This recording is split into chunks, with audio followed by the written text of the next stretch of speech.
office is not feeling well, and all this evening indicated to me with the phone call, and very obvious he's not feeling very well. So, yes, I think I sent you a little bit of advanced information, Malcolm, about what the commissioners had in mind for questions. One of them was to include the benefits or non-benefits of what HB House Bill 1348 could have for us.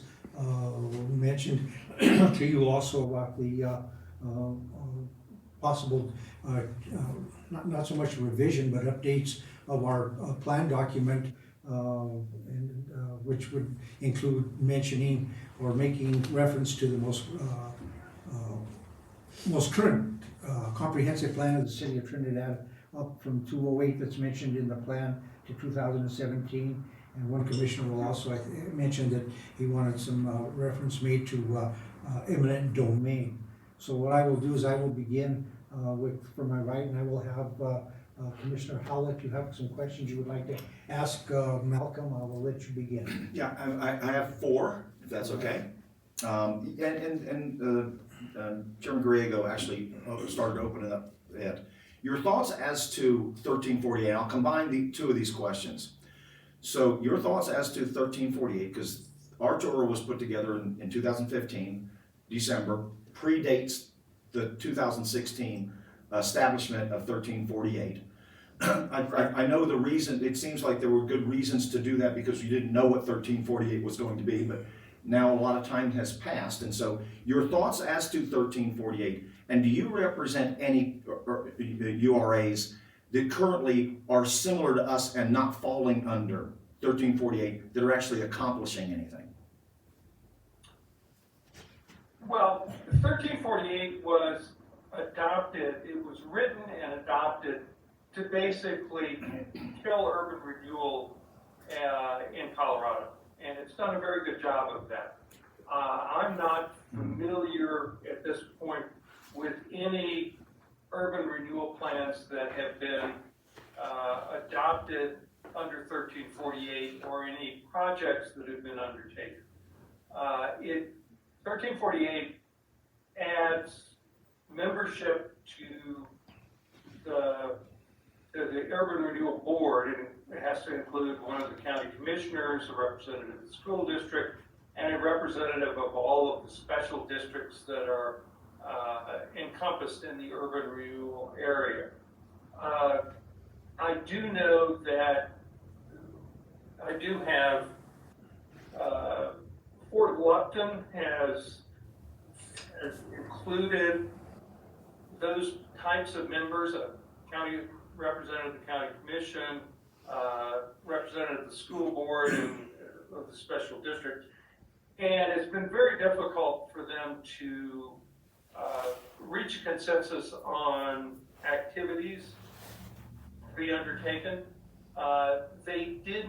They have not been able to undertake any projects where tax increment financing was used, because you have to negotiate a fairly extensive agreement with all of the taxing entities, not just the county and the school district, but each one of the special districts. And I don't know how many special districts you have in Trinidad. I've never encountered that. But in a lot of urban renewal, a lot of communities, there are 4, 5, 6 special districts, and it's hard to get all of them. First, it's hard to get them all at the table at the same time, and then it's hard to get everyone to agree because everybody's got a little bit different piece of the pie. Malcolm, if I might just again, I've only been here 5 months, and Chairman Griego gave me a lot of stuff to read, which I have read once or twice. I've gone to the Downtown Colorado Inc. Forums. I've attended their Wednesday meetings, and I've now gone to one of their trainings and one of their conferences. And so I've not found anybody. I've probably made relations with about 12 other urban renewal authorities in the state, and they are all operating under 1348. They are all saying it's nothing to be afraid of. They're all saying they've been able to do projects, and this goes from Pueblo to Durango to, Aurora. So I'm questioning this a little bit in that we have some things here, and I love that we're speaking to you because you helped put the contract and the agreement together with the city. But I kind of have a question with regards to why is it that we as a TURA, we as the Urban Renewal Authority, when that contract was put together, and we encompassed all of the area that we have to work with, which is our core downtown area, but it also includes Cougar Canyon, which has school districts that need to be at a table, that have metro districts that need to be at a table, or we're not doing anything.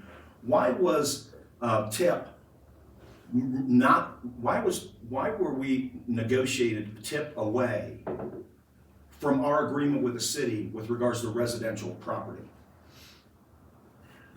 The concern about including residential property was more related to eminent domain than it was tax increment financing. But as you know, you helped write the agreement, we get whatever we do in our core area, we don't get any TIF, and that is really the way we get funded. And so with that agreement, the way it was written and negotiated, we don't really have any funding mechanism, and haven't had since 2015, when you take into account that, and that nonprofits are the ones that are doing most of the commercial work in our downtown core buildings. Let's say the Space to Create. There's a lot of nonprofits that have done some work down here, but since they're nonprofits, they're not taxable. So one of the things that I would certainly be leaning on any legal counsel for is to open that agreement back up, because right now we have an area where we are charged and chartered to do work. We have a funding mechanism that was taken away, and if people were afraid of eminent domain, there's a whole bunch of other tools to not do that, but we have no funding mechanism. We have a big development east of us here, the Cougar Canyon, that really needs an urban renewal authority to actually help them and the school district out there and the city and the metro districts. And I'm wondering, is that something, it seems like you're not for 1348. Is that something that you would, from the start, be advising us not to do and open up? Well, it's been a long time since I've been involved in any discussions of Cougar Canyon. I mean, this decision, I'm not up to date on what the issues are there. I know that we had some discussions a couple of years ago, and the decision was not to include Cougar Canyon. Now, you do have a TIF mechanism in the downtown. The problem is a lot of the development is being undertaken by nonprofits. Right. That's not to say that you can't enter into agreements with the nonprofits in your current format. So you're saying that we would enter into an agreement for them to say, right now you're a non-taxable, but we'd like to actually make you taxable, and then we'd have to open up the agreement for the city to then let us get a portion of that TIF to use for funding? Because that is it, as it is right now, we don't have any authority as an authority to actually compel a nonprofit or anyone else to do any development that would provide us with TIF. I don't think there's a way that you can compel a nonprofit. Right. Nonprofit is not taxable. I mean, it doesn't pay property tax, and that's unrelated to the urban renewal law. So, but there are, trying to think, in my experience, there have been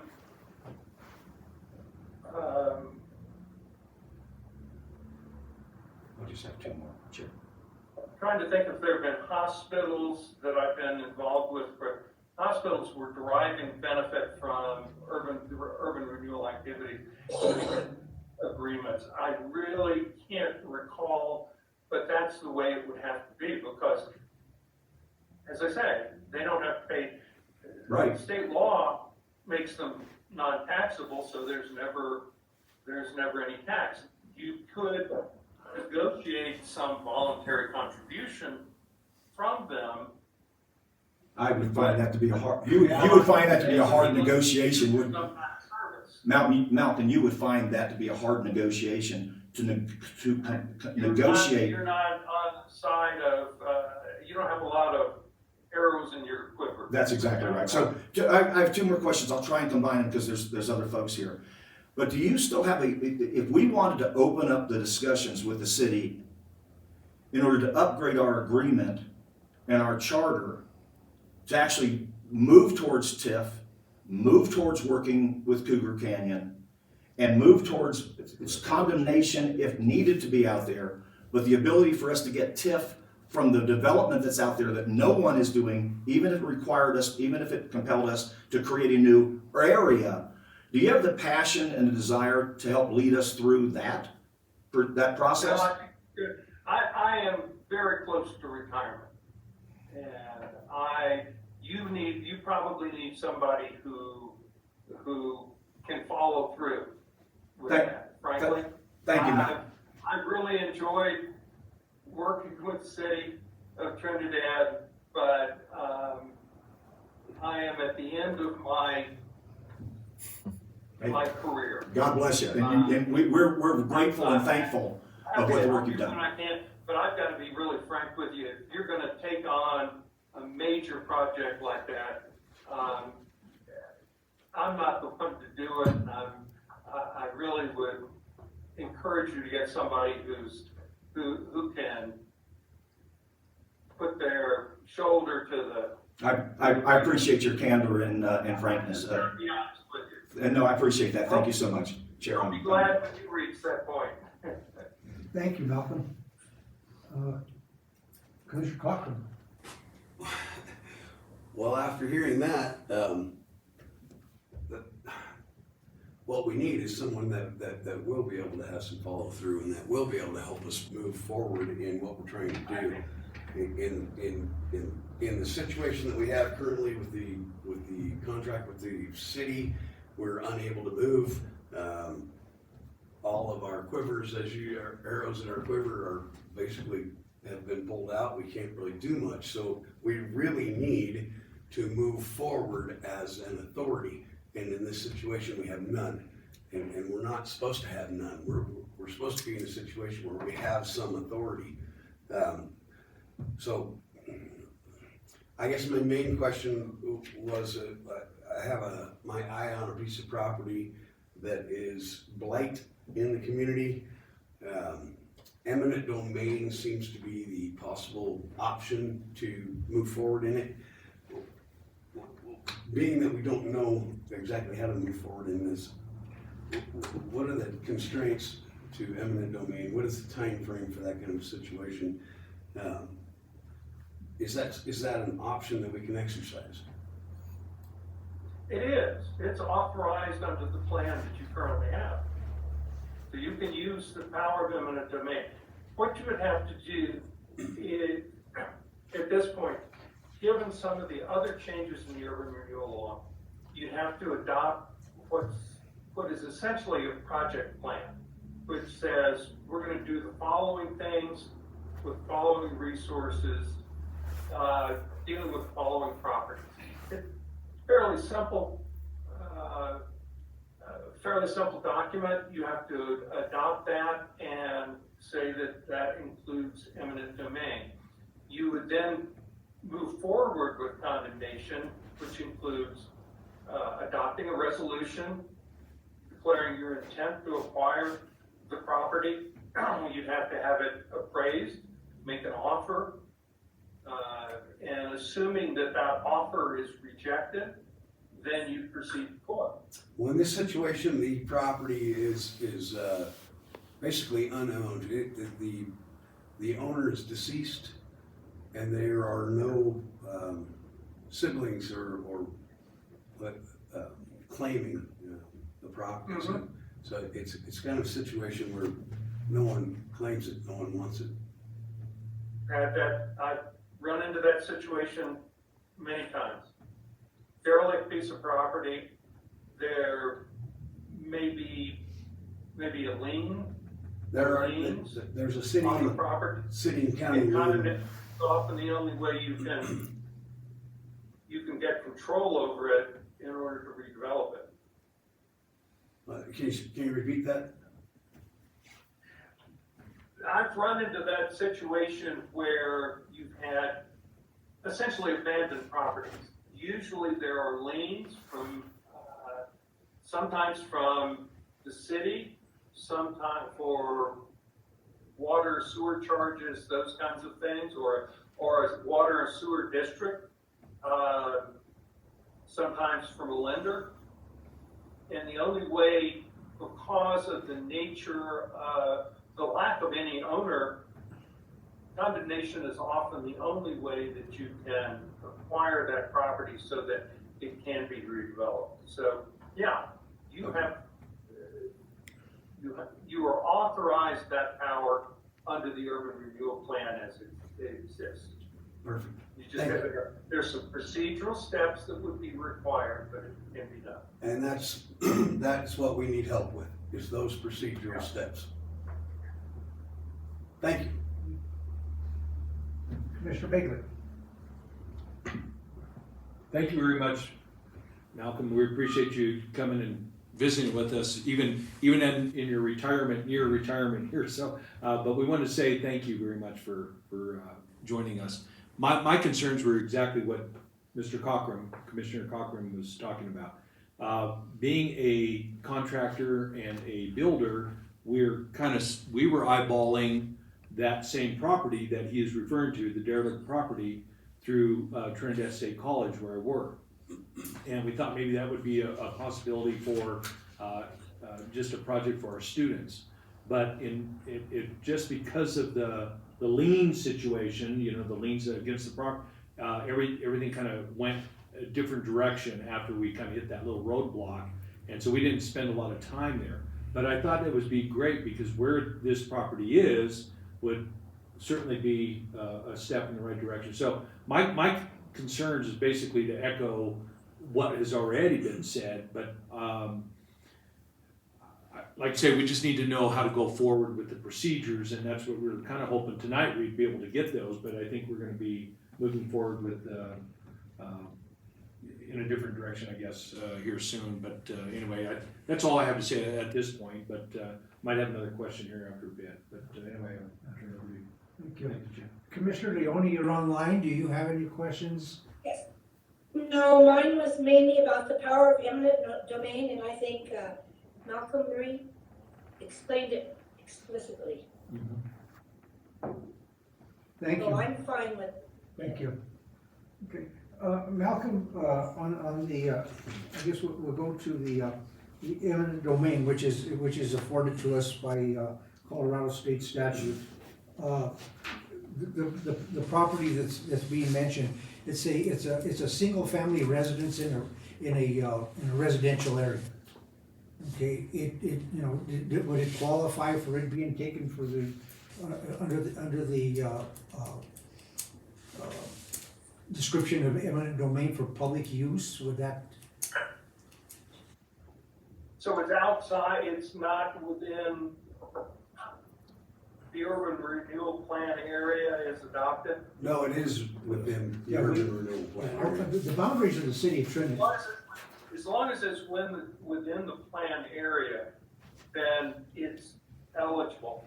But part of the reason you want to have this project plan document is to explain the relationship between the acquisition and rehabilitation of this property and the goals of the urban renewal plan. The urban renewal law gives you all of the powers, but they have to be exercised in furtherance of alleviating the conditions of blight identified in the urban renewal plan. And that project plan ties those two, what you want to do to what's in the plan, what you're authorized to do in the plan.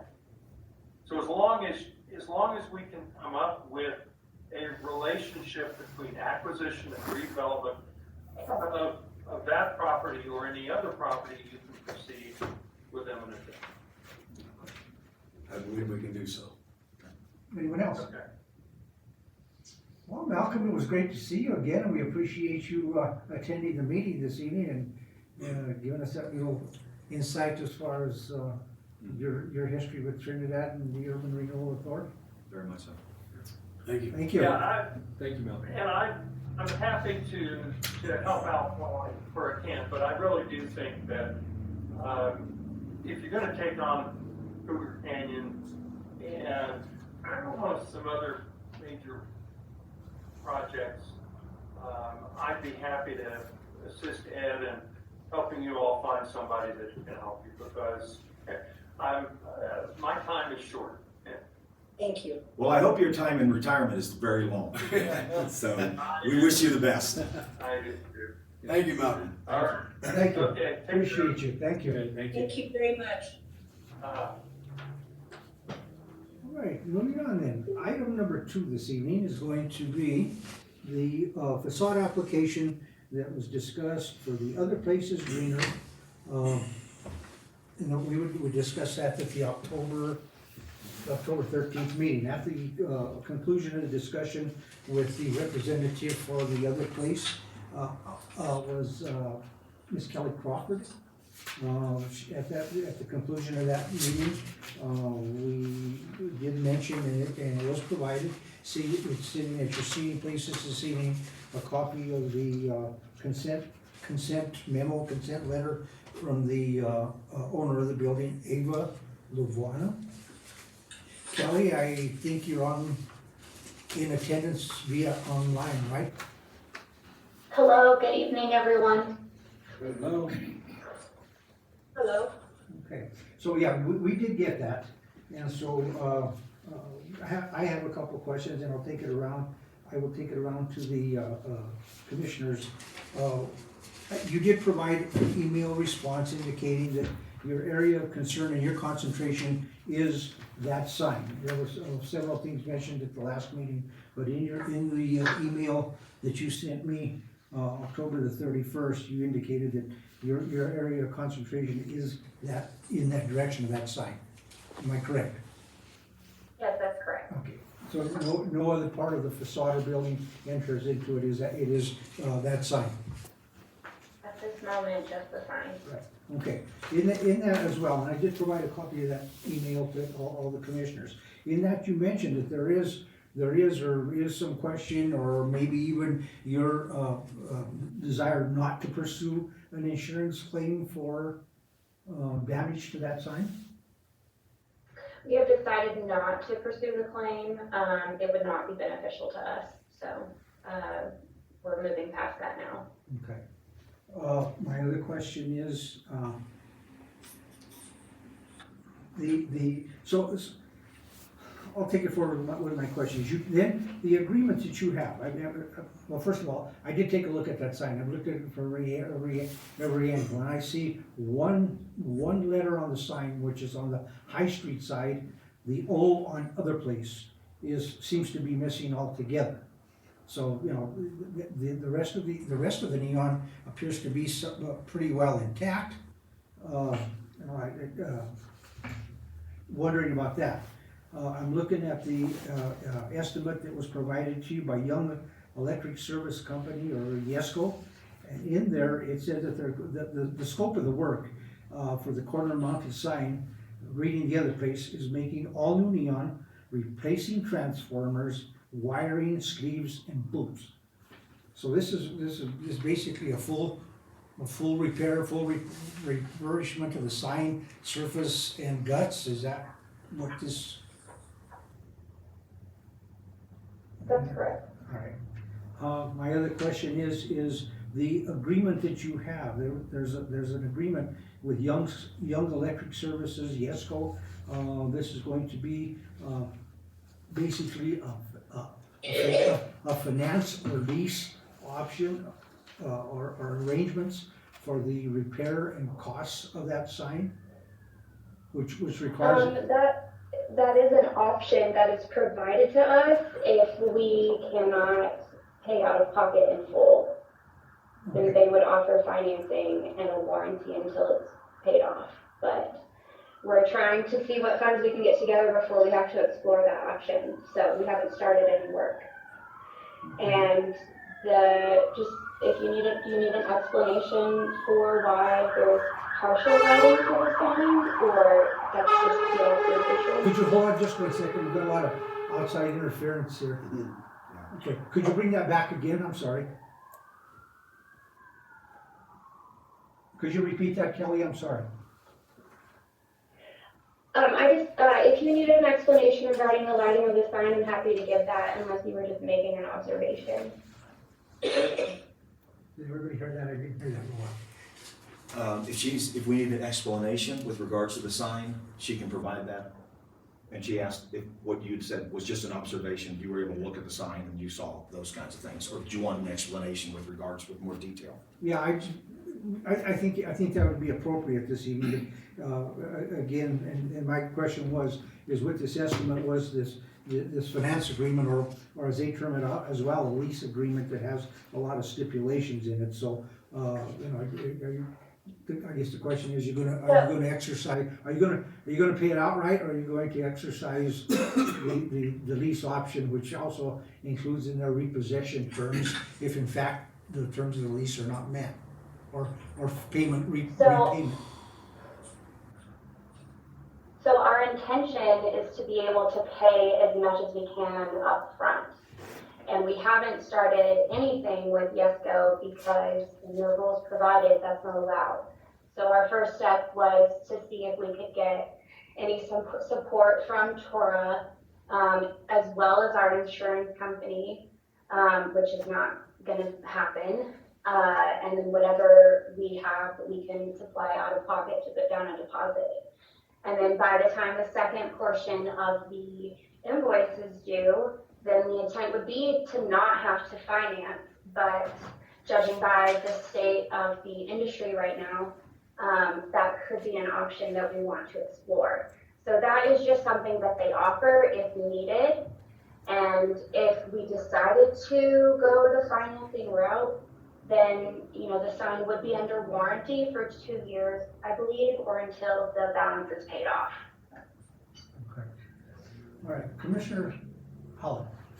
Kelly, good to see you again. So, Love the sign, love local business. I do have a couple of just kind of fiduciary concerns, okay? Stewardship kind of things. I really appreciated when Commissioner Cochran had suggested, as you guys were reformulating this, to maybe look at this from the perspective of more of a facade than a sign. And I was kind of hoping that maybe next time we visited, there'd be a little more concrete structure around the financing, where the money is, how you're going to do that. Is there any painting going with this? Is there a way for us to shoehorn this thing into what we're allowed to do and what we can do? Okay, and again, I still think we're still kind of too fluid for me and the expenditure. And so I just want to make sure I'm listening to you correctly. You guys don't really, at this point in time, you have a desire and an objective goal that you want to repair the sign, but the insurance is not an option there. The financing that would actually make this happen isn't in place right now. And I just can't get out of my head that we're maybe a little more premature now than we were the first time we all visited, if that makes sense. To me, it would have been so much easier to make a decision had we said, here's our financing, here's what we're going to do. There's no way if we don't pay this that they could take and like grab the sign, because the TURA would have made an investment in something that's supposed to be permanent, which is one of our dictums. But it actually, with a financing mechanism, again, let's say everybody pays it, but let's say there's an opportunity in this terrible market for somebody to have a problem repaying that. If that were repossessed, for lack of a better word, we wouldn't have been able to do anything that our charter asks us to do, if I'm understanding this correctly. So I have to say I'm kind of in a holding pattern with this in which I wasn't. That's my comments. may I provide some Please, clarity? yeah, that's why I laid that out for you to see if you would and could. So I don't know if I misunderstood from the last meeting, but I was fully prepared to provide additional bids for facade improvement for this discussion today. But I was left under the impression that that would need to be a separate application and reviewed on its own individually. That's why I made the decision to just move forward with the sign right now, because that is our #1 priority, and I didn't want to delay that. If there's something else I need to do, then I'm happy to go down that path, but that's not the initial impression I was left with. No, and I agree, and I think you got the right impression from that. Again, my hope was that you actually looked at this and maybe said, because at the time we didn't know what the insurance was, there was a lot of unknowns there on our side too. So we were just trying to advise that based on what we were able to do, this would probably be a different application, maybe a better application. Well, so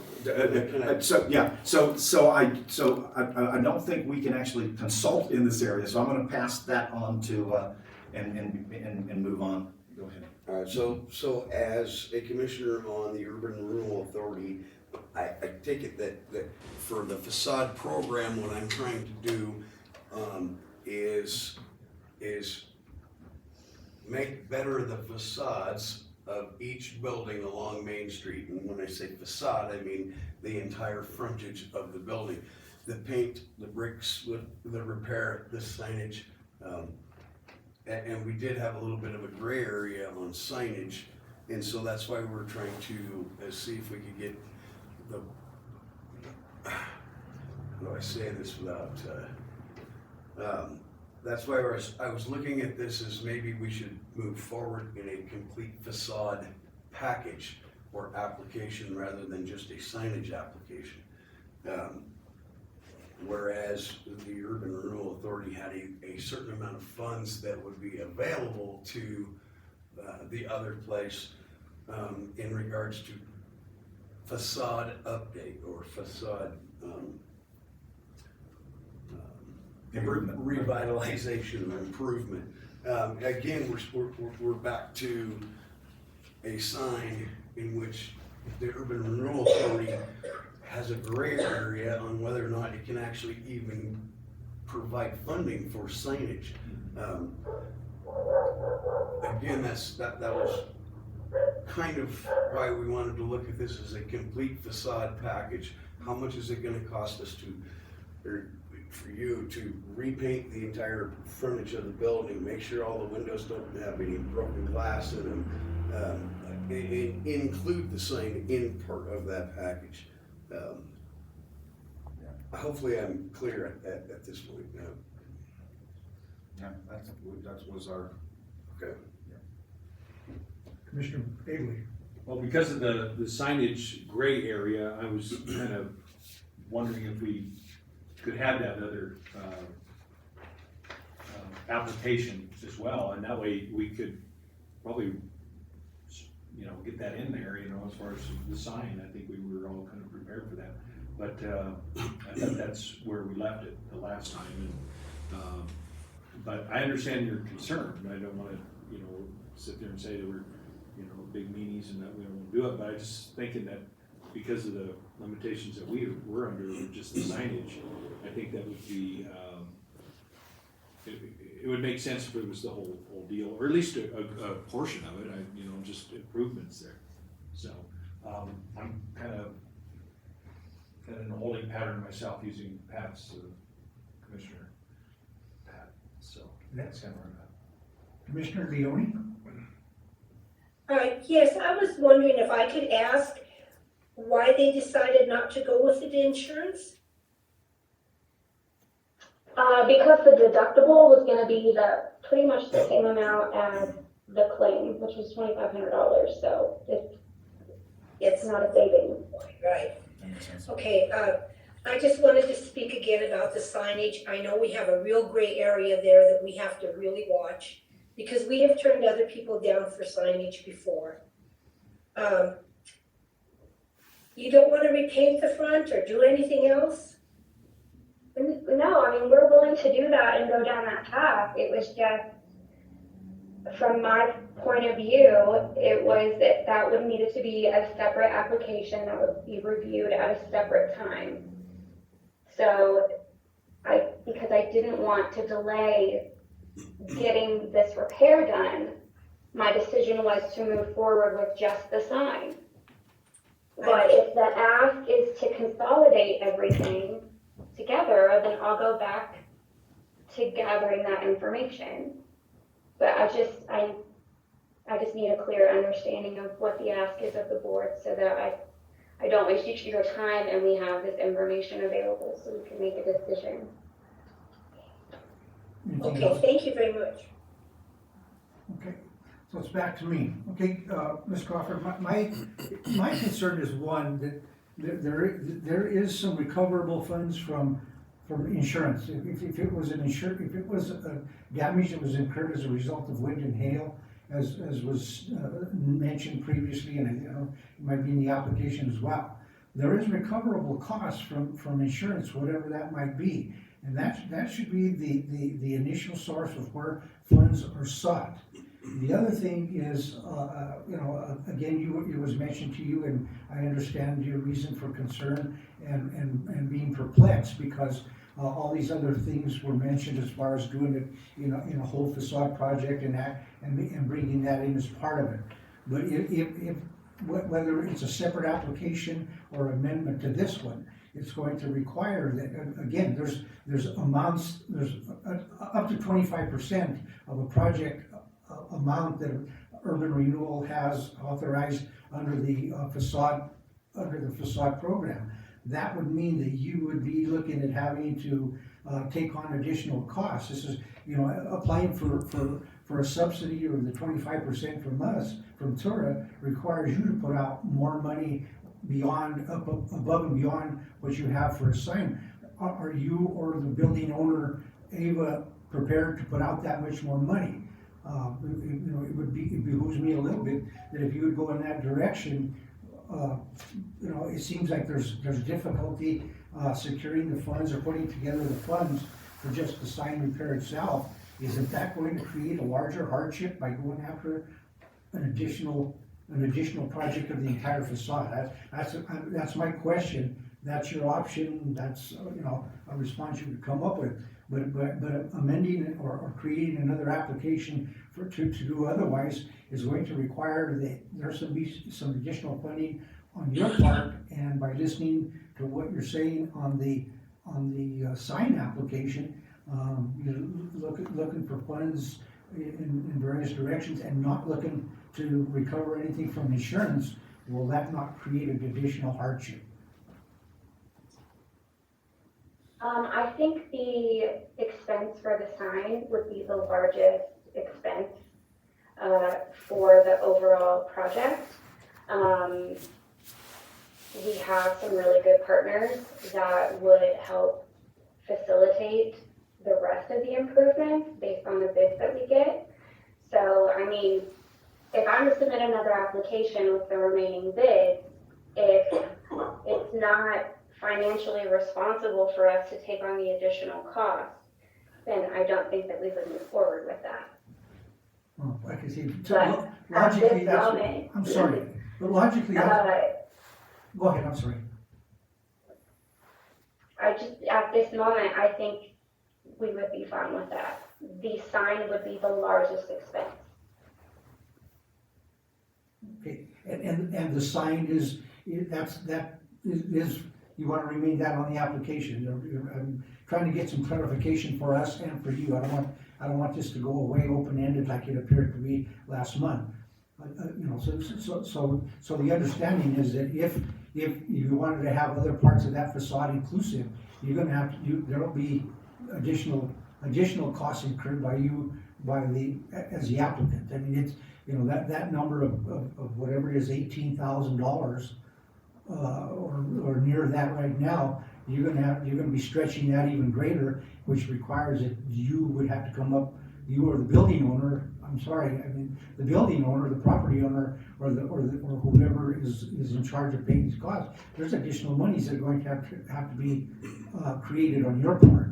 So I just want you to know, you know, be fully aware and cognizant of that, that the amendment to this application, if that's what it's gonna be, I don't fully see that to be necessary. It'd be, if it's a secondary application, you know, that would be your choice. But, you know, it's one that you need to be fully aware that it's going to require, you know, that $17,000. On top of that, there's gonna be more money that you're required to come up with to make that all happen, in addition to any amounts that are granted by TURA. So, you know, just be aware that it opens up a new door. Aware and understood. Commissioner Howell. Thank you, sir. This is just a clear indication of a need for a director. Because what we kind of tried to do is try and help guide somebody so they didn't have to be here 2 times. Right. And they could understand where things are and aren't going. And I think we do a disservice by not having that. I'm just saying again on record that if the city watches this video sometime, an executive director would be a good thing, because then we can actually shorten the cycle. When I We believe can there's actually things that counsel. we can't exactly say. Exactly, so there's, Explain to someone that, in clarity, that maybe. we can't be advocates Right. for things, but if we had a director, they could actually take more time to bring somebody through a process so they don't find themselves in this situation. Right. And I don't know how to get out of this situation without that. That was my comment. Well, my response to that is, yeah, that would be very helpful, because there'd be more of a central point. But the thing of it is, we as commissioners, we have the document. I mean, we have it, and it's one of those where, with proper preparation of coming to the meeting with these kinds of things and the questions to be asked, you know, again, the ultimate decision still comes to us as commissioners. We're the ones that are going to approve funds, and it's gonna happen through us. So with or without a director, you know, very, very helpful. I'm an advocate for it. I guarantee you, I'm an advocate for it, because it will help. But the thing of it is we are the ones directly responsible for what will be approved and what's not approved, the questions to be asked, and the final decision. So I think it's one where, you know, being aware of what the document has, if it's necessary, if there's questions about it. I guess I'm the most senior member, most aware of it, although Commissioner Leone is well aware of it, Commissioner Lopez as well. Those things need to be surfaced ahead of time, so that would be just as helpful as having a sitting director. If I may, and I would like to say that urban renewal and the documents we have on that we can study, it's not hard. No, does experience go with that, but it's not hard to understand what we can and we cannot do. And so I think we're all kind of good with regards to that. My point is that if we'd had a director, they may not have put the first application in that way. In the first place, Came in today. it may have been the other way to do that. Then we still would have looked at that. We'd have looked at how that fits, what our requirements are, what we can and we cannot do, and we'd have given it a thumb up or a thumb down based on what we're supposed to be doing in order for blight, economic development, and all the kinds of things that are in our charter. My point isn't that we're not going to be the land authority. That's why we sit here. My point is, though, that we without having that central person to interface with in the first place, we make people go through a longer process than they have to, and it gets confusing, and then we're in a position to have to say things that we may not be able to say because we really can't be advocates on this. And so I think this is an example, I want to use this as an example of we're in a tough position, the applicant's in a tough position, and we're not moving forward because of that. That was my point, not that we wouldn't be the governing authority on that in the final decision. Okay, well, with that being said, then, Kelly, do you have any more you would like to add, anything else that? I would still like to be considered for this if there is something that I need to do so that we can keep having this discussion. You know, I'm up to it. If not, I would like to recommend clarifications on your application, given that the city does have a lot of old buildings with more modern businesses operating them, that there should be a caveat or a disclaimer regarding the type of signage that is not allowed or perhaps allowed, only because I know that there's other signs that are similar to my buildings in the town, and there's nobody in town that can come and help repair locally. And the best, safest, and most reliable option for us was in Colorado Springs. So, you know, that's really all I have to say about that. I wouldn't have applied if it wasn't, I read the application, I know it's a sign and it's not allowed, but I, either let the applicant know up front when they ask for that clarification, or take it into consideration because of the age of the sign. Right, But well- thank you for your time. Well, and we thank you for putting all the time and effort into it as well. It's one where, I mean, it's a concern. I mean, it's a part of your building, part of your business, and it's a concern. And the program is out there, and you are, it's out there, you are, we're invited to, and you can provide the submission of the application, that doesn't necessarily, don't know what the outcome will be, but yeah, you did put it in, and you have that right to place it. Thank you. So commissioners, what's the, what would you like to do? I can put this on next month's agenda and go to for action. It'll be on for approval or disapproval on the December agenda. I don't see how we can approve this application, okay? I wish I could say it differently, but I don't see, I'm a direct speaker, and I don't see how we can approve this application. And so that's kind of where I am. Now, could there be some guidance and things to help an applicant with maybe a better application that does those things and gives them the opportunity to say whether they want to spend the money? I'm not going to speak for a business of whether they can or cannot spend the money, how they do those things, etc. Because I don't think that's my role. Go ask Dad for the money, however you do that. So I don't really want to get into, can you afford it? If you had to spend more money, can you do that? I don't think that's my role, okay?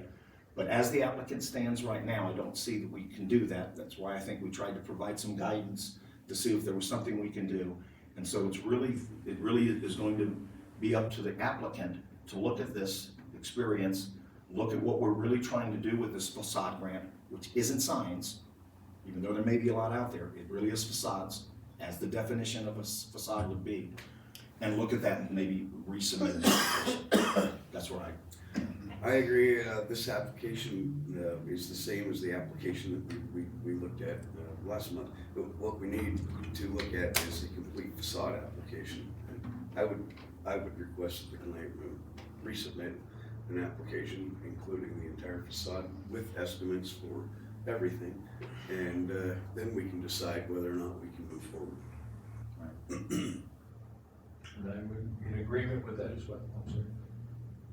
I need some clarification on that, Commissioner Cochran. That's, we're creating the same confusion for the applicant again. Again, you want her to take the sign and encompass that with all the other stuff and resubmit an application for Well, it. I think an application that involves the entire facade of the building is more applicable to urban renewal than a sign application. Okay. I would just, to the chairman's point, we can't advise anybody to submit another application or not, because we send them down another road. From Kelly, from your experience that you've had thus far, you and the owner are going to have to, and the decision maker is going to have to decide whether putting a full facade application together is right for you or not. I don't think anybody on this board can actually encourage you, other than what we've tried to say is that would probably be more fitting to a facade grant than the application we have right now. That's what I was trying to say. Commissioner Bailey? I think we're up against that sign alone, with this application, puts us in that gray area again. And that's where I'm apprehensive. And that's, I don't know much more to say about that at this point. I'd love to say, yeah, let's do it, but at the same time, I think it puts us in a kind of going against what's in the charter here. Commissioner Leone? Yes, I just went back to our sign, and how we have turned other people down for signs. And I don't think we can turn other people away for signs and then decide to pay for a sign. Okay, well, I think that's unfair to both, any applicant. okay, well, thank you. All right, what we're gonna do then, Kelly, any other questions? A lot's been said. I don't want you to go away with this with any more not being clarified. I think. No, I have no other questions. Okay, so I think at this point, it just stands, your application for sign is where it's gonna be, and I'm going to take this to I will, if it's to everybody's concurrence, I'll put this on as an action item for the December meeting, and then you'll either approve it or disapprove it. I agree. Kelly, it'll be on the December, whatever that is, I think we have a calendar, for our regular meeting of TURA, for the final decision either to approve or disapprove the application. We're on the work session right now, so it's a discussion item. It'll go to, regular meeting as an action item under new business in our December meeting. That's good, thank you. Thank you for your time, appreciate it. Thank you. Thank you. Thank you. Okay, item number 3, facade application. Kip Hamden LLP for an application that was submitted in, I think everybody has those. An application that was submitted in 2021 and approved 2021. It was received May 20th of 2021. It was reviewed and it was approved on the 8th of July 2021. The amount that was approved and is pending, $8,000. I think we have a representative for Kip Hamden in that property at 319 West Main Street to tell us where we're at, in addition to the information that has already been provided. Thank you, gentlemen. Carl Gabrielson here representing Kip Hamden, Trinidad Development Group. Yes, we submitted, and this is for 319 West Main Street, right around the corner here. The most recent tenant in there was a dance studio. We've removed the entire facade. The facade was probably a 40s or a 50s era aluminum facade, single pane windows. We removed, right now it's covered in plywood, you can probably see that. We've removed the entire facade and reinstalled a new facade that matches the original. It is exactly the same as Salon 309, just down the street. And that is there underneath that plywood temporary cover. We're awaiting the glass. So as soon as the glass, actually we're awaiting 2 things, the glass and finalization of colors, so we can paint it. So it's there, it's primed. I believe, I'm not sure if you have the photos, but I did provide some photos. So great, you've got the photos in front of you. I'm happy to answer any questions you may have. Commissioner Cobb? I'm sorry, Howell. This is easier. Yeah. I'll start with. This is a facade. It actually takes something that it was changed and puts it back into an order in which it should probably, that we'd like it to be, right? My only comment would be, is I think I've been on this board for about 5 months now, maybe going on 6 or so. And I would only say for applicants is that we'd like a speedier process with some of these things. There were times where people were on the agenda or on the thing and maybe didn't show, or we didn't get the information or the things in time. That would be the only thing. But as far as the quality of work and what you and that organization and what you guys have done and are doing, I think that's what we're looking kind of for. And so I appreciate that. And you're absolutely right. And I was going to mention that under the 313 application, but you're absolutely right. There's a gentleman that was responsible for all of this that went into semi-retirement. I think the ball got dropped. But we're moving ahead with the construction. As I said, we have 2 items left. The glass is ordered. It's about 4 to 5 weeks out. It's going to be, I mean, it's going to be awesome. Again, and the reason there's a reason I say that. It's not to be picky. It's just that when we don't have a lot of funds and we're running up against the fiscal year and we need to try and spend those dollars with a certain thing, when somebody almost puts a placeholder on a facade grant funds, it may take other applicants out of that that may be able to move a little faster when we roll that over. But I'm so glad we're gonna get this in under the wire. And I'm so appreciative of the work that's going to be done there. I think it's exactly what we need downtown. Thank you. Our apologies for the time it's taken to come down this. Well, it looks fantastic, and I'm glad we're improving it, yet another building on Main Street, so let's keep it up. Commissioner Bailey. I've seen that building. I've been in that building, Yes, sir. and it's looking great. So, yeah, I'm really pumped about it, so that's really good. Thank you. And I would, I'm sorry. Sorry, go ahead, Carl. I was gonna say, I wanna thank TURA. I think this is a great program, and I will tell you that, you know, this $8,000 in the grand scheme of things, you know, the remodel of this building, isn't a tremendous amount of money, but I will also tell you that it was the impetus behind redoing this facade. It got this group moving on the facade, and, Nice. this $8,000 that you all, on behalf of the city and the community, are expending, I anticipate it's gonna end up being about $500,000 when the project is all done. We've hired an architect to complete the second floor and to remodel some of the first floor. And, you know, as soon as the plans are done, we'll start progressing there. So, you know, I think it's doing exactly what the intent was. You were hoping to get the ball rolling, and you have. That's awesome. Commissioner Leone. Yes, I have seen it also, and I think it's looking really nice. I'm sure you had to wait for a lot of supplies and everything else has gone wrong in between 2020 and now, but I think they've done a great job, and I'm glad we went with you. Thank you. That comes to me. It is an approved application, the $8,000 is there.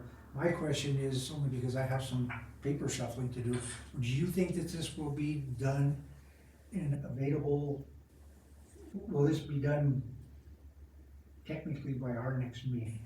When's your next It'll meeting? be the second Thursday of December.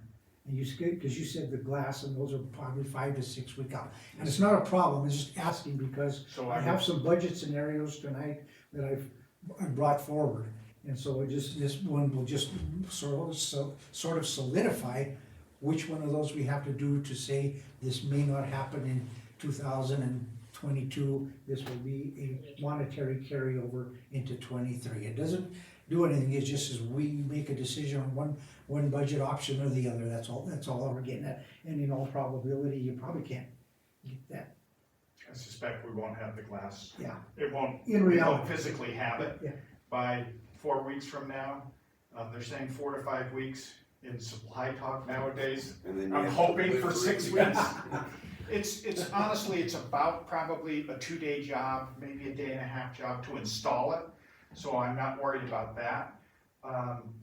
We did just get all the door hardware in, and that's gonna be installed in the next week or so. So I will say this, we will be 100% ready for the glass to be installed, and it's about a 1.5-day job. I do think the glass is gonna take, you know, somewhere in the 4 to 6 week range. So to come to us and say, here's the final, it could be January, realistically. Yes, sir. And you will all know, because the moment we put the glass in, that fake facade comes off. Then we get to see. Then you get to see it, the whole community gets to see it. Yes, sir. So, Mr. Chair, if we budgeted that, but it goes into that thing, do we have any problem expending those dollars outside of our fiscal year then? Yeah, because we're taking it, we've done that in year prior. We're Great. just taking it forward, it's not it's just money that's pending, we'll take it forward. It's in, that option number 2 that I listed in there, it brings that money forward, but it's not authorization of any new money. It's whatever's authorized this year, it's not paid, we take it forward and pay it in the subsequent I year. look forward to funding this, so Yeah. it's awesome. Thank you for your time and Well, consideration. wait, because you're on next for the facade application for Kip Handren LLP at 313 West Main. Now, this one is one that was, the application was provided. There were certain things, and this was Gary Fentiman that did it, and. It was our organization. Yeah. We dropped the ball. Yeah, We well, absolutely and did. that's fine, I mean, it's an understood thing, but we just took it forward saying, okay, when all that comes in, it didn't get here. You did provide a copy of an estimate, a contractor estimate of about $18,000 Yes, for the, and this is for the building we know as the Chronicle News. They're the current occupant. And you did recently provide a photo that I sent this to you, right? Of what that building has looked like in the past and what you're trying to, and you will be transforming it to. So there's an application that, and this one will obviously have to go into the next year if approved, because it hasn't been, anything from there. So now is the questions to be asked is for 313 West Main Street, because it is a pending application. I provided that to everybody in the October minutes or the October agenda, so you have all that information. So now this is the formality of asking those questions, which it will then go to December of next month's meeting for the approval or disapproval of the $4,500 that is requested for that, as that part of the $18,000. So, question, Commissioner Hall. I look forward to this moving forward. I don't really have a question. I look forward to this moving forward. Thank you. It's a piggyback on what we're trying to do in that area. You guys are executing exceedingly well. And I would just like to, if we have funds in this budget that we were going to do, will those be set aside as well for that we can spend? That's it's more of a question internally than to Carl. So, no, I look forward to that. Get it on, man, let's keep moving. Yes, sir. Great. Mr. Bigley. Sir. Like it. That's good. Thank you. And I'm sorry, I Commissioner forget. Leon. No, I have no questions. Sir? Okay, so, no questions, just their comment. So the formal, again, we looked at it initially, we had to kick the can down the street because we didn't have the estimate. We've got the estimate, which you have provided, just very recent past, you just provided the photo. So those components are all there. And so if there are no further questions or any other, we'll put that on the December agenda for its, under a regular meeting for action. And it'll happen there, and, obviously, if it's approved, then it will be, I'll take that forward in budget, and it'll be from what we would have approved this year, payable next year, I think that's December 8th is our meeting. December 8th. Great. Don't forget it. I will be here. Yes, sir, December 8th, 5:30. Thank you. Thank you, Carl. Okay, moving on to item number 5, the 2023 budget. That we've had discussions in the past, and I made some revisions on it based upon what monies we know we have, what we should be carrying over to the end of the year and into next year. So I provided 2 scenarios. I provided one, and this was including the suggestions, comments, or desires of commissioners in prior month's meeting to take up certain items. Legal, I separated legal and travel training. There was an amount, we took the legal for various reasons which we discussed earlier. One of them would be to, if there's changes to be made. So that number is at $50,000 for the year 2023. The training and travel is at $5,000, and I believe it has to remain for the benefit of those commissioners that have not had any opportunities, or for those that come. That opportunity has to exist to cover their expenses. This is stuff you're doing on your time, on your dime, and I think it should be, for those that desire, a reimbursement. The first scenario was the assumption that there was payouts by year's end of including these. That was, not going to happen, but I had to present that there. Scenario number 2, if I want to call it that way, example number 2, is putting it out there that we're going to take these expenditures for that $8,000 that was already approved and the $4,500 that may be approved. That is carried forward to next year, but that's only a carryover. That's no other funding or inclusion of a facade program for 2023. So any questions on that, I can entertain them. I did what I gleaned from what was mentioned in prior meeting. That's exactly what it was. Ed? Yes, Mr. Chairman? Sorry about that. yes. Could you explain the facet program, the 12,500 exactly, please? Okay, for the coming year, one where, you know, the mention was, and we'll talk about it as we get to the end. That facade is $8,000, the two projects that Carl was just in here, that Mr. Right. Gabrielson, okay, one of those was approved in 2021. We've brought that forward and we're gonna take it forward again, because it was approved funds, they just never have, you know, they've not been able to bring it to fruition, but that is in the very near future. So that would be taking the money that's still in our budget now to be paid. That would carry over, and the assumption is that assumption is not a very broad assumption, but the assumption is the $4,500 for the 313 West Main may be approved in December next month. That would carry over the amounts that we have to pay out for those that have already been approved or may be approved. Okay, thank you. Mr. Howard, any questions? You know, actually, I think you're spot on, first of all. I think, and it's nice to see these kind of two lays out. And it's really just how we're appropriating money rather than much of anything else, how we're moving money forward that we've already committed to. And that's kind of important. So some of the questions I had earlier. If the question is door number one or door number two, with regards to these scenarios, is that kind of the? Well, yeah, basically, I gave you two, but I'll go a little one step further. Based upon conversations tonight and what we have going, the most logical one is going to have to be number two. Yes. Because we have to kick that monetary can forward to pay these out. You just answered my question. Yeah, so that's really what it is, but I gave it because those were unknowns when I put it together. So there's two of them there, but my thought is, final call scenario, the example number two is the one. I think you nailed it. Yep. After what we just heard, I what we're agree. gonna carry forward, that's exactly what we're gonna do. Commissioner Baker. I agree with scenario number two. Okay. All right, so the plan from here is that using that scenario number two, I'm going to prepare, and there will be a public hearing in the December 8th. I will get everything ready for that. There will be a public hearing. Anybody wants to put forward, if it's all good, it will be also as an action item on the regular meeting. If not, and something has to be changed based upon public comment or whatever else, then it'll be necessary probably that we have to have a special meeting somewhere between the time of December 8th and December 31st to make sure it's done appropriately. So I will have we'll post a public meeting. It will be in the newspaper as required. Any comments that want to be brought in, that'll happen at the hearing, and if it all goes smoothly, we will take it forward and get it filed and everything appropriate that has to be done. Not appropriate, it's required. Okay.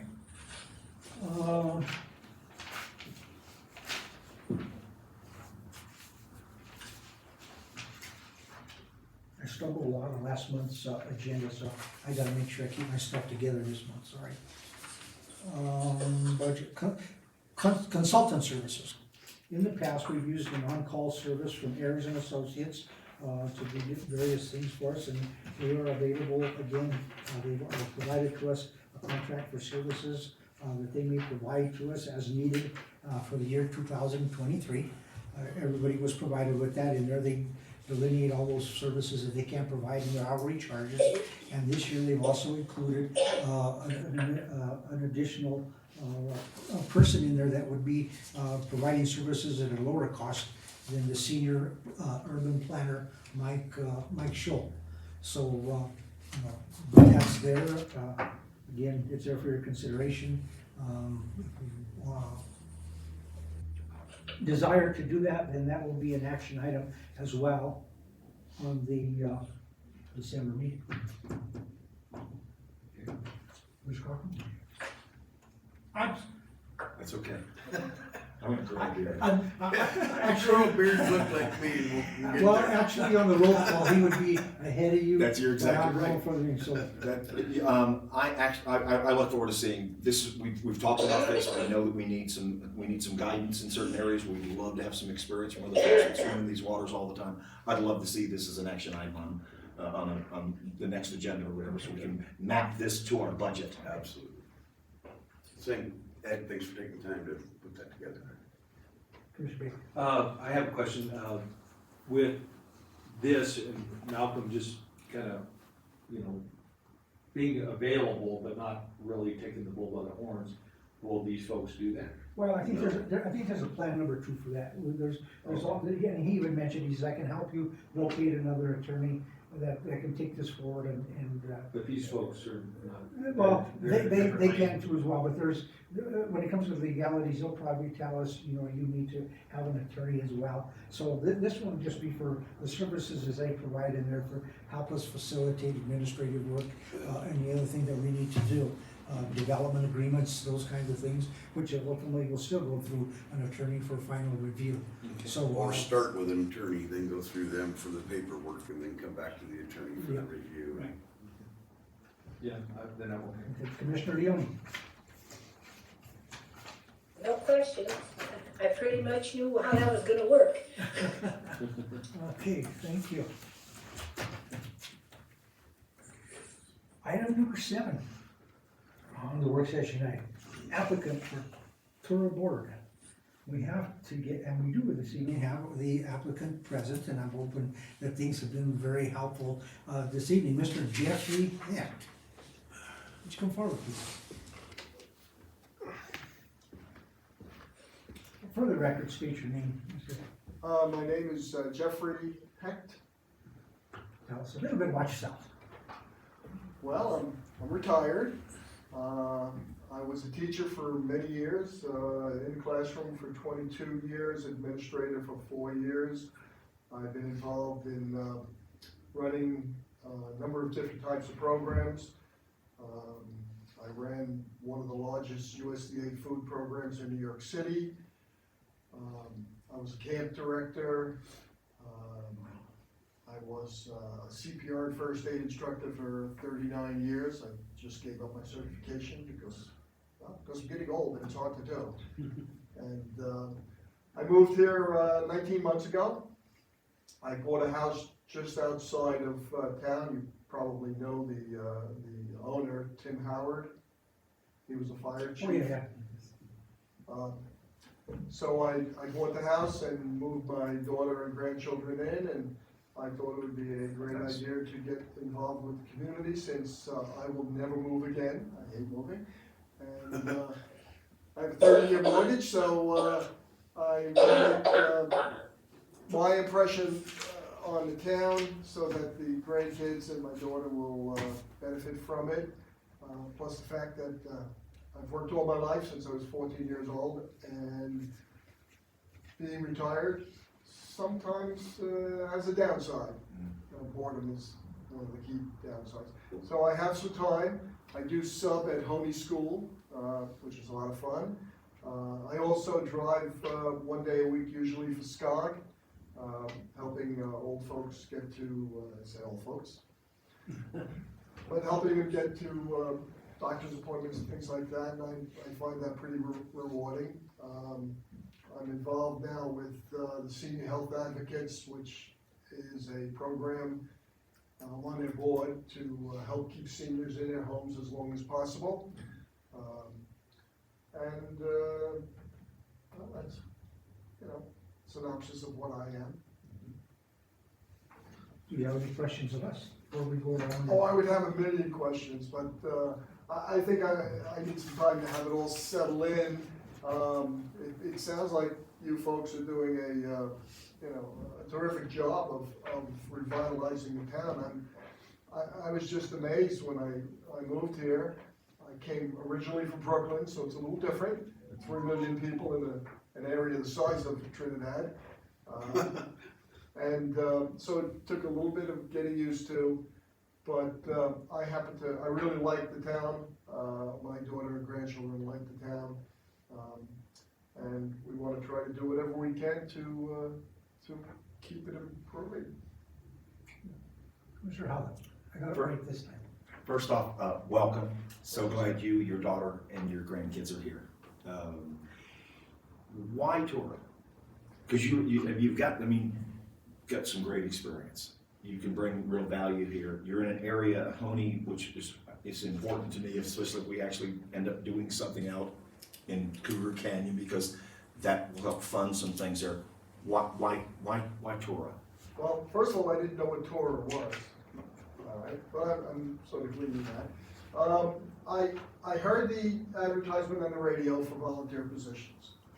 And I came in a week or two ago and spoke to a young lady downstairs, and you know, I gave her a brief on my background and said, what do you think would be good? And so she ran over some of the programs she thought might be good for me, and I said, okay, this sounds like something I'd like to do.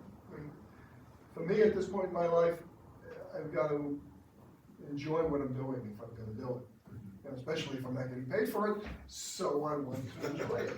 So that's the main reason. She explained, you know, basically what you do. And when I say basically, tonight I got a real bird's eye view of what goes on. Because I had no idea really what the main emphasis of the program is. But now I'm starting to get a pretty good idea. So you just heard, we're going through budget right now. Yes. And I want to just make you feel comfortable that, as the chair shared, training is important. We've all benefited from it already. This board and the city's support, we have opportunities to be involved with Downtown Colorado, Inc. They have trainings going on all the time. They have conferences going on all the time. You'll find that the community of urban renewal people are very open and very willing to help across the state. The training that I've received thus far, both from the experience of our chair and the other members of the board, has helped me a lot. We've got some work to do. We really got some work to do. So there is work here. But I think if you're looking and saying, boy, this is a fire hose position, as Jerry and the rest of us say, yes, it is, but it doesn't last long. Yeah. The fire hose doesn't last long. Yeah. And we do invest. The board does invest in the education of its members. So I look forward and I appreciate you applying. Sure, in the packet. Yeah, it takes a little He bit. gives you this, and he gives you till like Monday. Yeah, read it. Well, the thing is, being an ex-teacher, I'm sort of used to that. There you go. There you go.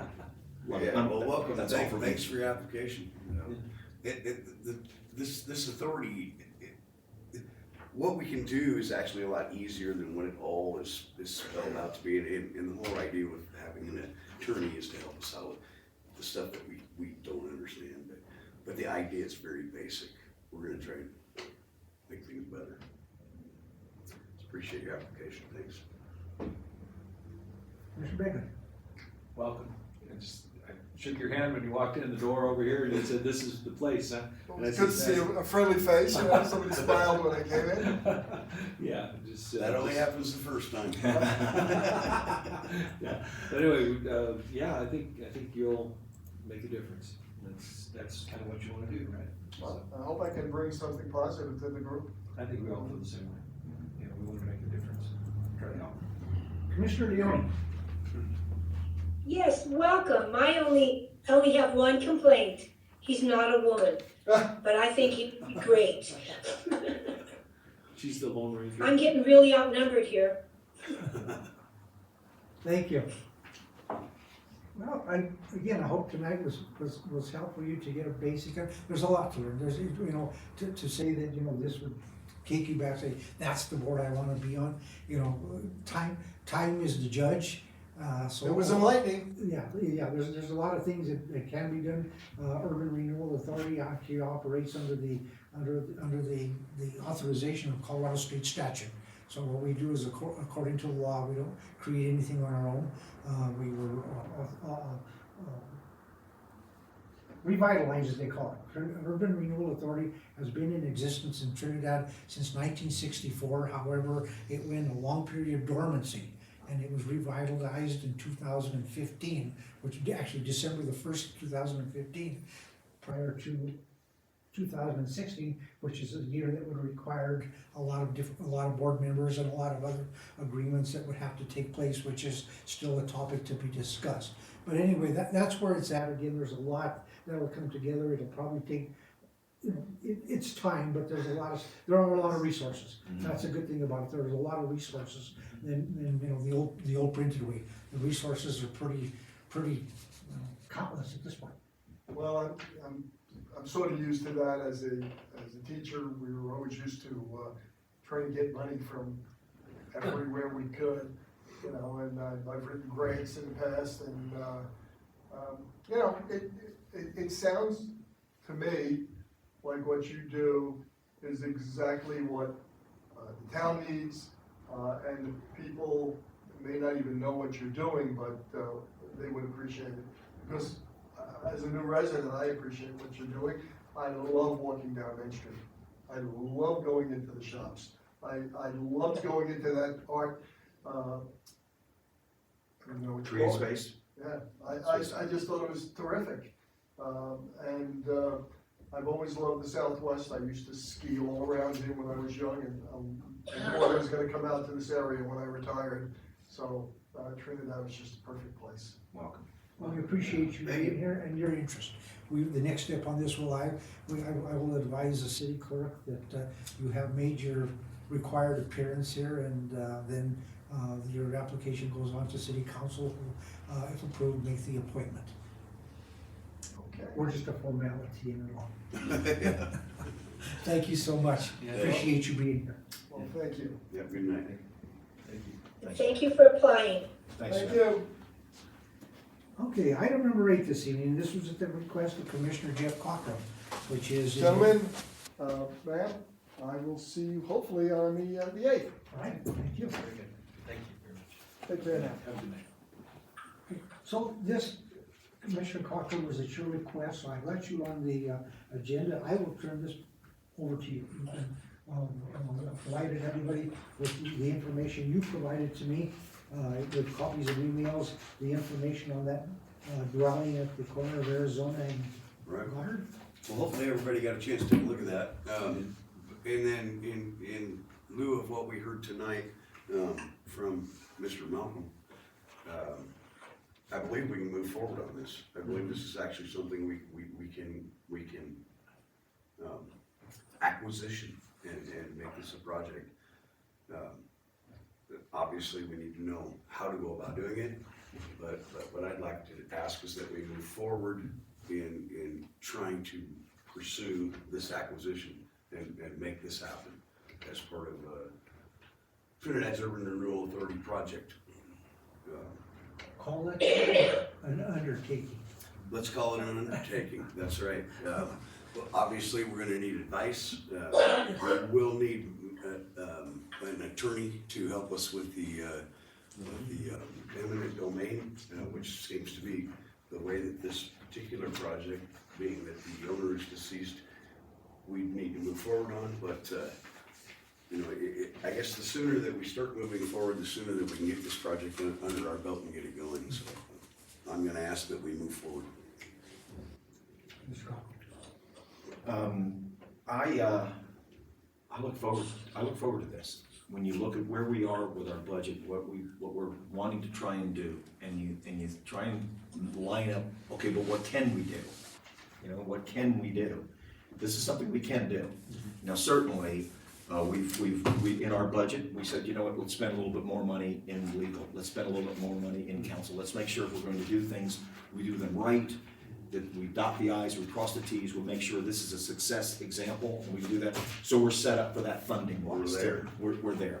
So I think most of the ducks are lined up for this, and I would encourage us to move forward, and let's see if there's a bump in the road, and let's see how to get around that bump. Let's see how we do things. But if we're successful with this, there are other opportunities for us to do this. Many. So, yeah.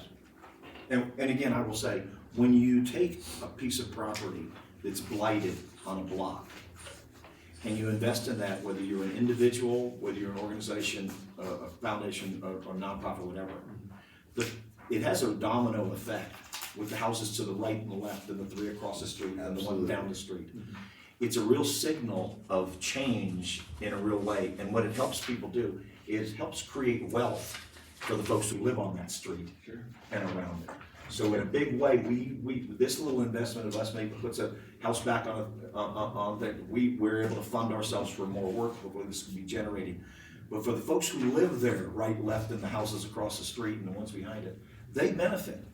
And I like that real aspect of this, that it really puts money, future wealth in the hands of property owners, and we take blight and we make it an investment. And I like that. Absolutely. Commissioner Bagley. I've always liked the idea, okay, just to let you know. And that's why I'm at the college doing those very things. So, the excitement that comes from the houses that we're doing over on Stonewall Avenue, I can see the neighbors responding, just exactly what you said. So I see that. My concerns are, I can see the great possibilities, but I don't know where the roadblocks like you were just talking about. We don't either, but we just wanna move forward. And I'm good with that. Just let you know, I'm all in.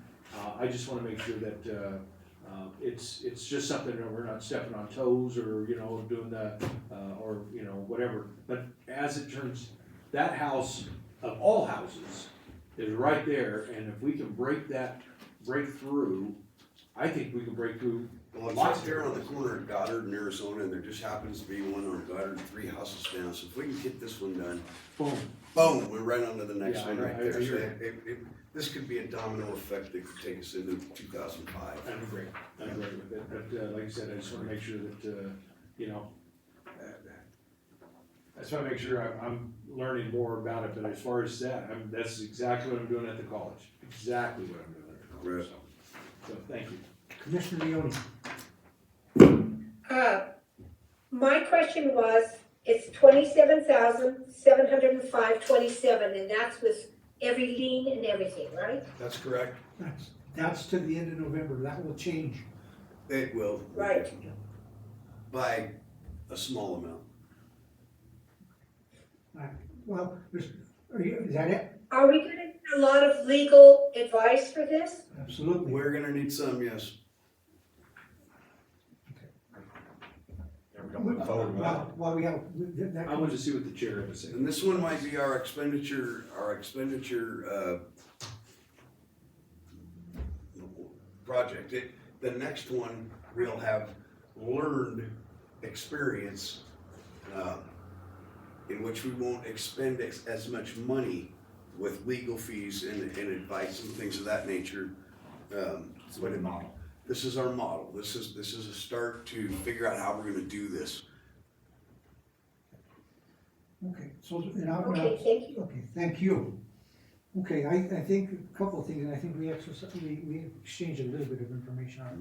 One of the things is that just happened to have a conversation with the Los Angeles County Treasurer. And she did indicate that there are liens, back taxes and liens, the biggest lien being the city of Trinidad, who have to go in there and do a lot of cleanup work and some abatement to be able to just close it up, because I think the condition of the property is evident. Don't know what the integrity of the structure and the surrounding area is. That's one of the things that, there's gonna have to be an assessment of what that is to determine if we want, just the visual aspect of that front porch. Yes, sir. That one. So it's a matter of, we've gotta get an assessment of what it is and what it's gonna involve, where we can go with it. We may find this as a pass real early. Yeah, we're we're just gonna do asking that. you to move forward to look into Right, it. the eminent domain thing, if that is a possibility, obviously, we gotta talk about this because of what's going on this evening, about an attorney. So it's gonna have to go through an attorney, because although we're given that right under the Colorado Revised Statute 3125, 105.5, exactly what it is. One of the things you gotta remember too, that if you're gonna exercise eminent domain, this document, which is a plan, specifies in there, and this is resolution number, just so everybody's aware, resolution number 1460, and this is part of the plan document. Well, that was part of what Malcolm had to say, is that our project idea has to match that It plan does, document. and we will have to go to the city council. The governing authority has to approve any eminent domain that we we undertake. Right. So, you know, I don't know why you wouldn't approve something like that, but again, you gotta remember that, you know, exercise of our authority, certain parts of it require that we get the governing body to approve what the plan is that we're gonna do. I like that. Yeah, I think that's how it should be. So I just wanna call that forward, because it is in the plan document. Well, when we were at the college, I'm not out of line here, we checked into many of the houses that you're talking about, and it always seemed like there was a very expensive roadblock of some type of lien or some type of legal thing, so hopefully we can get the legal advice Well, we will. to move forward. We will. Chair, can I, a question to you? Yes. When you lean on your experience. These liens are set on by government bodies. One that's actually going to review this and approve it based on the case we can make that eminent domain improves the house, puts something on the market and for somebody to live in, and improves the neighborhood. I think that's a pretty easy argument to make. Sure. But is there a way that it's not $26,000? Is there a Yes, way? there is. Is there a way so that we ask the county that there's X number of dollars owed to you? Will you waive that in our project? Is there a way for us to actually have waivings of some of these fees to the governing bodies, since we're part of them, we're chartered by them, that we're following our mission? So I would like to get our counsel or our legal attorney or a conversation with the city manager, that's where we'd really like to go, because if we could lower that cost to start off with, we're more successful. I believe we have to pay them first, and then there's a reimbursement program. And so Well, yeah, that's something to be, we have to look, but it's just one of those are the facts that exist. I mean, there may be possibilities, and an attorney is going to guide us on that, because, Very good. you know, it's not one that we can make that decision. I have no expertise in that. Okay. It's just those are things that, you know, they can be done, but according to our plan, according to what the governing body's desires are and what the law allows, that's where we will go. But I mean, yeah, if that's the door we wanna open, awesome. We have to pursue a couple other avenues in order to get there, but it's a record. Thanks, sir. Anything else on that? All right then, item number 9 on the agenda is the Americana Road pay request number 9. I can tell you, as of today, I have only the copy that I have to that, and it probably appears on everything that was sent to commissioners.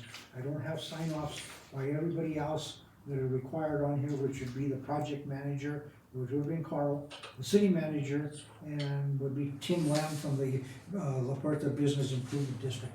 So that is not in hand yet, and it is on the regular agenda under payment of bills. If it's approved, payment does not get made until all the required signatures are on the document. Everybody had a chance to review that, and it's quite small compared to the ones in the recent past. All right, And, yes, Chairman, yes, Mr. Chairman, yes. did you say that we did not have a sign off? We don't have sign off yet, it's sitting in everybody's hands, expecting that to come down the pipe probably, maybe tomorrow. Well, no, probably not tomorrow, because City Hall's closed, and one of the required signatures is from the city manager. But no, if it's approved contingent upon all required signatures and approvals prior to us making our step. Any other questions? Moving on to item number 10 for items for future work session discussion. And 2 things that I'd like to mention at this point is we have to bring it on, and since I prefer the agenda, just want to make sure that it's agreeable. One of the suggestions was, and I'm agreeing with it, that we would suspend at least for the year 2023 the facade program as a result of seeing diminished revenues coming in, and so it doesn't appear on the budget. That's only to pay carry forward amounts to pay off for next year. So I will have something for approval. There will be something introduced and approved next month that we will suspend that program for 2023 or until further notice that we want to bring it in. Agreeable? Okay, The only, and you're looking for maybe additions, so items for future work? right, and I got one more that I want to bring up. Please. And then the matter of the attorney. We, since Malcolm has outright told us, and I appreciate that, but I think it was still helpful for him to be able to tell everybody where he's at, what he might be able to do, but what he doesn't want to do, we know that now. And again, we're just a matter of, there's another very viable resource out there that we could Lean on. yeah, if you wanna call it that. So with that said, I'm gonna ask, does anybody want to assist me by making a contact? Yes. Yeah, I mean, we've got a relationship with somebody, they're with Colorado Downtown Inc. They're also from Walsenburg, they're in the area. They swim there. I would like to see that on that work session so we can talk about that, maybe invite him in the same way, see where he is, see if he has a passion to move along with us in the way we need to do and do some heavy lifting. I agree. Anything else that we would like to add on? I think we've got a bunch of stuff on the plate. Yeah, we're loaded up. We're getting loaded up. There's plenty to do, and, Yes, sir. just to let you know what it is. Okay, anything else then to come, that we need to put on in the work session? I think we're done. If not, the time is 7:10 p.m. This is the Trinidad Urban Renewal Authority. This is the regular meeting. Today is November the 10th, 2022. Again, it is, as I say, 7:10 p.m. Item number 1 on the agenda this evening is roll call, please. Egley, Here. Malcolm, Here. Howland, Here? Leone. Here. Lopez. Grego. Here. And for the record, I was in contact with Commissioner Lopez earlier on, and, he did advise me that he wouldn't be here. I did have a conversation with him, and, pretty evident he's not feeling well. There's that going around. Well, not able to make the. Item number 2, approval of the minutes from October 2022. Everybody was provided with an advance copy of those minutes for review. Is there a motion, please? Motion to approve the minutes. Second. There is a motion by I will second that. Commissioner Howlett with a second by Commissioner Cochran. Okay. Any further questions or comments? Roll call. Egley, Yes. Malcolm, Yes. Howland, Yes? Leone. Yes. Grego. Yes. Item number 3, acceptance of the financial reports for the months of September 2022 and October of 2022. If everyone will recall that Brittany did not have the opportunity to have that for us last month, so she has compiled that information and provided the information for the finances for both the months of September and October. Is there a motion? Motion to accept and approve the financial report for September 2022 and October 2022. I'll second that.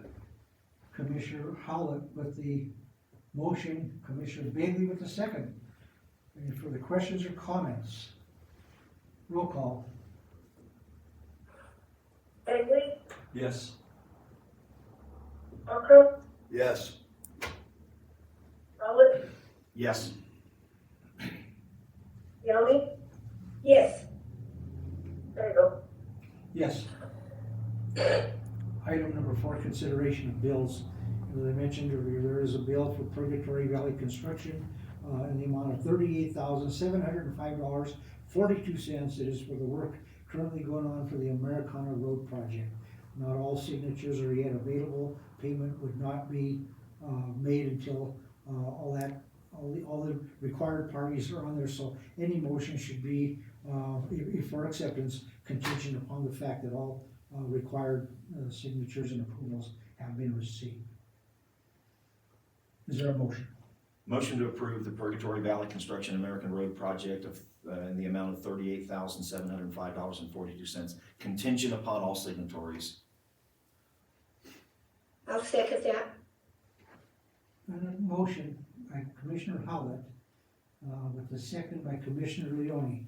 Payment of $38,705.42 to Purgatory Valley Construction contingent upon all necessary signatures on the document. Any further questions or comments? Roll call. Bagley, Yes. Malcolm, Yes. Howlett, Yes. Leone, Yes. Gregor. Yes. Item number 5, petitions or communications, oral or written. Is there anyone in the audience that would like to come forward, or anybody attending via go-to meetings, that would like to address Trinidad Urban Renewal Authority? Second time, is there anybody present or anybody on, go-to meetings that would like to, come forward and address Urban Renewal Authority, Trinidad Urban Renewal? Let the record reflect that there are no, persons desiring to address Trinidad Urban Renewal Authority. Item number 6, old business, none of record. Item number 7, new business, none of record. Item number 8, reports by the executive director. Not the executive director, but I do manage the business for the Urban Renewal Authority. 2 things that I want to mention is, one, I Commissioner Howlett, was also at the Southern Colorado Housing Summit in Pueblo, hosted by the Pueblo Urban Renewal Authority, and at the presentation provided by Downtown Colorado Incorporated, also known as DCI. Also, I did have a communication recently, which was on the 3rd of November, by email, but I did contact City Manager Steve Ruger, telling him, he knows of our plight, operating without an executive director, of which he is sensitive to, and did advise that he has a position in the works, which would, their scope of work in the position of development Economic development. services, yes, director, and this would fall within the parameters of what that job would involve. So that is a position yet to be hired. I don't know if it's still in the creation, but he said that is a prescribed duty for what it would be. So, I welcome it, and I think we would all welcome that. It'll be a little bit of a distance down the road before we can get whoever that might be, unless they come with full experience and knowing it, but that's a bright spot on the horizon. All I have to report. Item number 9, reports by commissioners. I was able to attend that conference, and again, it's a great use of funds for Colorado Downtown Inc., for our board to be there. It was really enlightening. I've got some good notes from that. A couple of things. So the great thing is we networked with a lot of folks. Our chair knows a lot of people down there, and that's how we've met people that will help us in the future. That's a great thing. I was taken aback a little bit, and it was more just a little frustration that I want to share, in that there was a presentation on the minutes. There was a presentation that was going to be made by Trinidad. Now, this is at an urban renewal conference for Southern Colorado, and our very own Wally Wallace was going to present it. I thought, that's awesome. We get more time. But and it has to do with the Housing Now program that the city is investing in, which we all are 100% for. $1 million in the first tranche, $1 million in the second tranche, 12 applications done with that. But what I found a little just puzzling was that most of the projects that I saw that was in that presentation are actually Urban Renewal Authority type projects. They're buildings that are in our area. They're buildings that actually have blight and economic development attached to them. Some of them have apartments and those things upstairs, but commercial space downstairs. And I just thought it would be a good idea for the city, since we're chartered by them, since when we do things, we'll go before them. And since the city manager is looking to maybe help us with somebody through economic development, the chairs at least consulted with regards to these opportunities. Because when I looked at it, $1 million from the city to those projects is $1 million. $1 million when you bring a TURA involved can be a lot more than $1 million. It also, and so I'm not saying they should have sent the funds through us. What I am saying is that TURA should have a seat at the table when people are talking about revitalization, renewal, redevelopment in blighted areas that actually have to do with that in our area. And I was perplexed at, then what's our purpose? If we're charged by the city, the projects that we should be at least looking at and maybe offering our toolkit to, and we're not consulted. So I would like the city to actually maybe, and the city manager to look at those things. And when they have opportunities that overlay what we do, we're not a body that just wants to have a work session and a meeting 12 times a year. We're a body that actually wants to actually have a lot of impact to that. So that was the one thing. The other thing was they are starting a cohort of Urban Renewal Authority members throughout the state. And it has to do, they gave out books if you wanted a thing. It has to do with kind of micro manufacturing, small manufacturing. So small scale manufacturing to call it. And that could be food processing, it could be, assembly kinds of things. And it's set up to help us create economic development jobs for businesses that may have 20 people working in not big factories, 20, 15, 10. It could be a tamale thing, hand pies, it could be artwork, it could be assembly, it could be glass blowing, it could be any of those kind of things. And so with the chair's approval, I grabbed the book, I made it known to the folks that we would be interested in learning more about that. And so this is the book, about through with it. I'll make it available, and I know Colorado, Downtown Colorado Inc. would give you a free copy if you contact them. That's one of the things. So I do want us to at least have a seat at the table of that when they're walking through that. So, but it was awesome. I highly recommend whenever they do those things, that you do it. And we really have a good group of collaborators out there across the state that have experience and are doing things that I think we can benefit from. And so it was great to attend that with the chair. Commissioner Cochran. I have nothing. Mr. Bailey. Mine was a question, did you, Commissioner, did you happen to bring that to anybody's attention at that moment when they? The interesting thing is I had folks that we've made relationships with that came to me while we were still there, and then afterwards asked, "You guys aren't involved in this?" One of the folks that came to talk to the chair and I is with Net Neighbor Works. She's working with one of the projects. She's attending there to work with urban renewal authorities. So there was so I wasn't the only one perplexed that we weren't at least somewhat involved in 12 projects in our core area. So others saw it too. In some regards, I was a little embarrassed that we're with a group of other professionals in this area. A presentation is made by the economic development director at an urban renewal conference, not by the chair or somebody from urban renewal. And it was just, why weren't we involved? I just think if there's a real reason for that, the respectful common courtesy thing, professional courtesy from one organization to another would have been that we would have at least been consulted and had an opportunity. The door should always be open, especially since we're chartered by that. That was the thing. Again, great conference though. Commissioner Leone. No, I'm just taking all this in. It's amazing though that if we could have been involved, I don't know why the city would not have come to us. Agreed. Well, just for the record, when that meeting was in the planning stages, because I was not certain I was gonna be able to make that because of other possible commitments. Cap Corral had mentioned that, I could be in part of the presentation of which I couldn't offer anything to it. I knew Wally Wallace, and she even mentioned K1 might be a part of it. So Wally is representative of the city. Now, I didn't have, again, at the point that it was being planned, I had some other thing that may not have gotten me there that day. So, but as far as, the involvement thing, that's another thing that, it'll be the city.